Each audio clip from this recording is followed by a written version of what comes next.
আসসালামু আলাইকুম, স্বপ্না কিচেনে আপনাদের সবাইকে স্বাগত। কেমন আছেন আপনারা সবাই? আমি আজও হাজির হলাম আপনাদের সাথে নতুন একটা রেসিপি নিয়ে। ঝিঙে সবাই খেতে অপছন্দ করে, ছোট বড়রা অনেকেই অপছন্দ করে, কিন্তু এভাবে একবার ট্রাই করলে সবাই চেটে পিটে খাবে। আমি প্রথমে ঝিঙেগুলোকে নিয়ে ভালোভাবে কুচিয়ে নিয়েছি, ঝিঙেগুলো ভালোভাবে কেটে নিয়েছি। কোচানো ঝিঙেগুলো আমি খুব ভালোভাবে ধুয়ে পরিষ্কার নিয়েছি পেঁয়াজ কুচি নিয়েছি, কাঁচা লঙ্কা কুচি নিয়েছি, গোটা জিরে নিয়েছি, তেজপাতা। এরপর আমি গ্যাসের ওভেনটা জ্বালিয়ে দিলাম। ওভেনের মধ্যে কড়াই করিয়ে দিলাম। কড়াটা আমি একটু গরম করে নেব।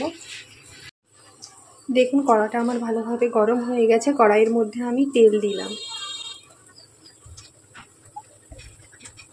তেলটা গরম হওয়া পর্যন্ত অপেক্ষা করব।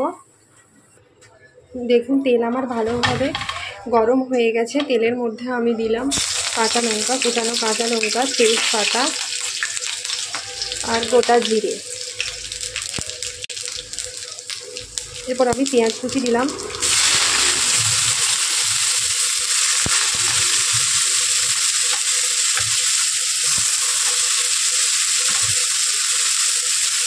পেঁয়াজগুলোকে আমি একটু ভেজে নেব।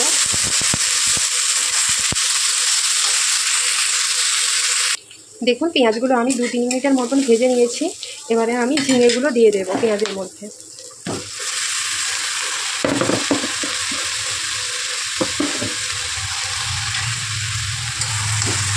ঝিঙেগুলো দিয়ে কিছুক্ষণ ভেজে নেব।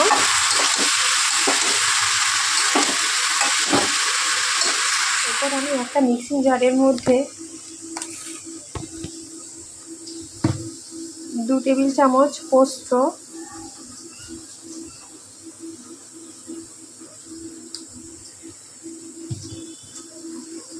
2 টেবিল চামচ সাদা তিল,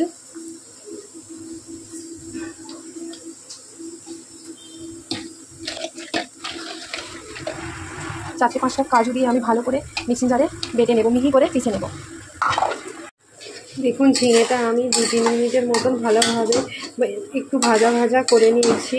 এবারে আমি ঝিঙের মধ্যে 1.5 টেবিল চামচ আদা রসুন বাটা,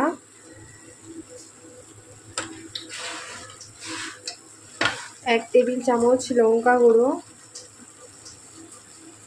1/2 টেবিল চামচ হলুদ গুঁড়ো,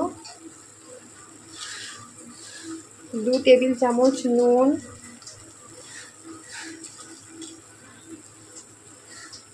1 টেবিল চামচ জিরে গুঁড়ো দিয়ে ভালোভাবে কষিয়ে নেব।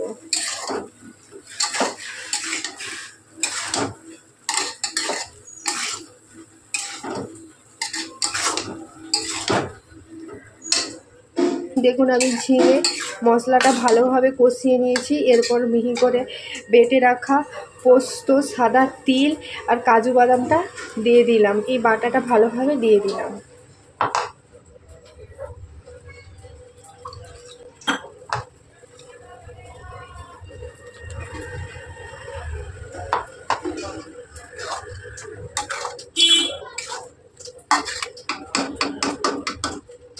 আমি 5 মিনিট ভালোভাবে রান্নাটা ফুটিয়ে নেব। কড়াইয়ের ঢাকনাটা দিয়ে দিলাম।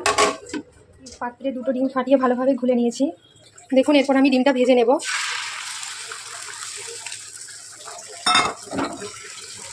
দেখুন ডিমটা ভেজে আমি এভাবে ভালোভাবে পিস করে ঢাকনাটা খুলে ঝিঙে পোস্তটা আমি ভালোভাবে নাড়িয়ে নেব।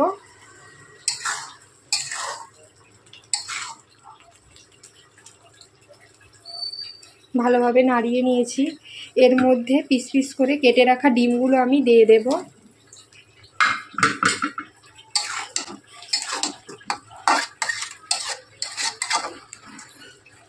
মিডিয়াম টু লো আছে আমি তরকারিটা 2 মিনিটের জন্য ফুটিয়ে নেব। 2 মিনিট পর গ্যাসের ওভেনটা বন্ধ করে দিলাম। একটা পাত্রে সার্ভ করে নিলাম।